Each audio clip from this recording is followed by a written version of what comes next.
Time now for sports on 104.7 The Cave. Here's Ned Reynolds. Mike the Intern, Ned Reynolds in the studio on a Tuesday morning. So the news is starting to come down where guys are going to be on certain teams. And in regard to the Kansas City Chiefs, I've heard Frank Clark might not be returning, and they are not going to tag Orlando Brown Jr. When that happened and when that news came, I was initially very surprised. But then when I read into it, I wasn't surprised. Trust in Veach, baby. You've got to understand the salary cap is very important with these teams, and no team in NFL history has ever gone over the salary cap. The NFL doesn't want that to happen. They won't let it happen. In the case of Orlando Brown, they thought about putting the franchise tag on him for a second time. If they did, that would have boosted his guaranteed salary to just shy of $20 million. The Chiefs said, oh my God, $20 million? Like to have him, great player, but we can't afford that and keep within the salary cap. So they took it away, and that allows Orlando Brown now to test the free agent market. Doesn't mean he won't be back with the Chiefs. He could be, because the Chiefs can match whatever offer is made to him.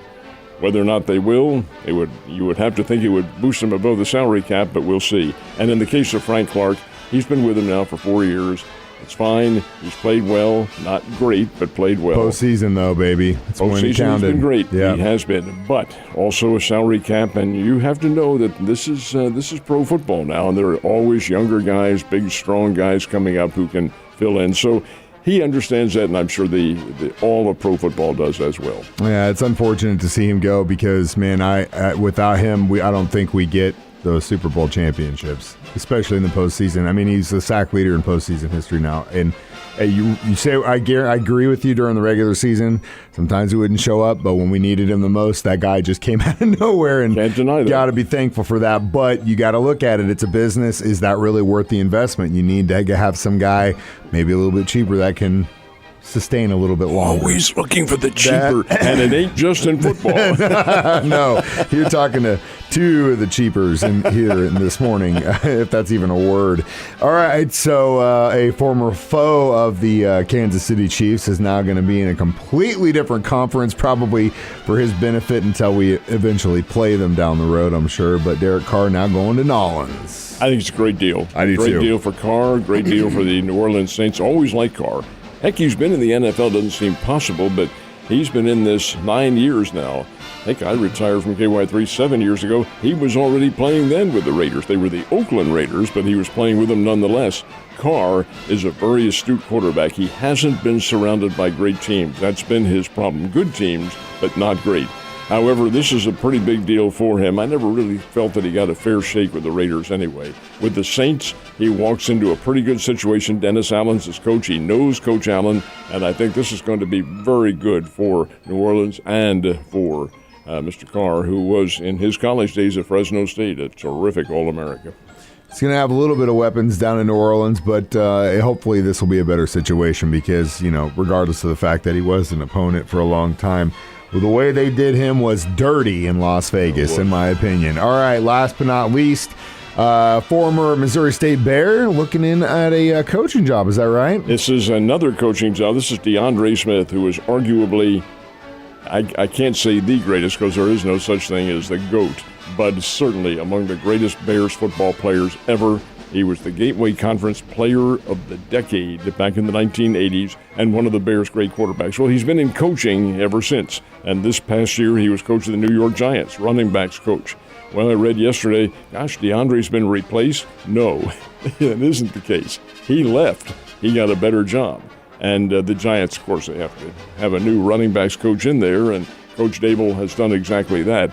But DeAndre is going to the Indianapolis Colts, and he's going to join Shane Steichen over there. Steichen is the former offensive coordinator of the Philadelphia Eagles, who got that Colts head job, and Steichen knows DeAndre. He'll do a great job with the Colts. I wish you could meet him sometime. He was playing before you were really cognizant of, well, you weren't even here, for one thing. You were down in the boot heel.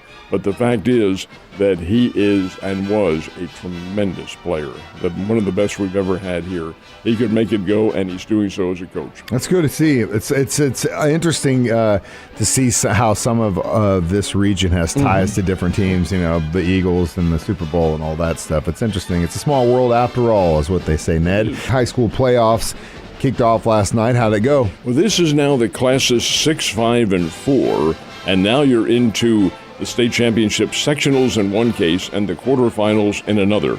Big win for Springfield's Kickapoo Chiefs. They played Nixa, and Kickapoo won it by a score of 68-60. That moves Kickapoo on into the state championship parade, as it were.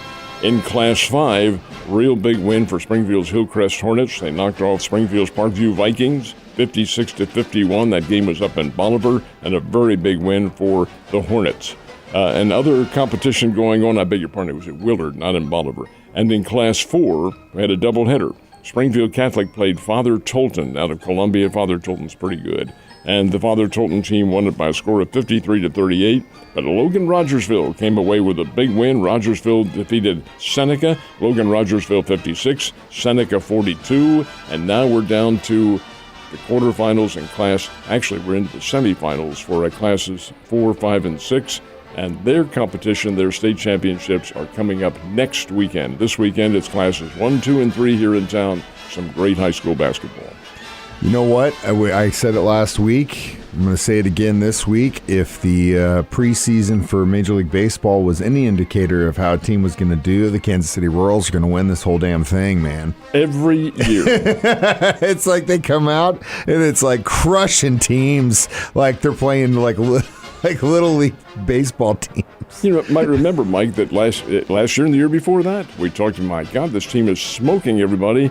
They're going to really do well. And what do? Fall flat on their derrieres during the regular season. The same thing now. I'm not predicting they're falling flat on the derriere. I don't think they will. I think they're a better team than that. But they are smoking people in the spring training games. Yesterday was the Royals 10, the Arizona Diamondbacks 1. Diamondbacks aren't very good, really, but a 13-hit attack for Kansas City. Cardinals come away with what I consider to be a very impressive win. Knocked off the World Series champion Astros 7-1, and Jack Flaherty, making his first appearance of the spring, went 3 innings and struck out 5 in those 3 innings. Well, that's what Flaherty does best. I just hope he's not overthrowing, because that arm is always a problem, as is his shoulder.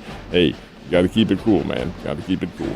Well, it's just great. It's one of those. It's so funny to me because baseball goes so long, and when it finally comes back, it still takes me a while for my brain to like train. Especially on days like today where it's cold outside, and it's like, oh my God, there's a game today at noon. The Cardinals are playing today at noon. This is crazy. Baseball's back. I keep having to remind myself that. Sure. It's just one of those things. All right. Last but not least, speaking of baseball, World Baseball Classic. When's that start off? The Classic itself, the tournament itself, begins on Saturday. That's March the 11th, but there are preseason, not for all the nations, but there are preseason games coming up. For instance, the Team USA will play an exhibition game tomorrow. They'll play the San Francisco Giants. This is pretty interesting. And then the next day, they're playing the Los Angeles Angels. The captain of Team USA is Mike Trout, and he's an Angel All-Star playing against his team. That's how it works when you're taking major leaguers and so forth. The Cardinals will play Nicaragua. That will be on Thursday down in Florida. These games that are coming up now, these are the qualifying rounds. And they'll play 2 in the United States, one group in Miami and the other in Phoenix. And then they'll play games in Tokyo and Taiwan.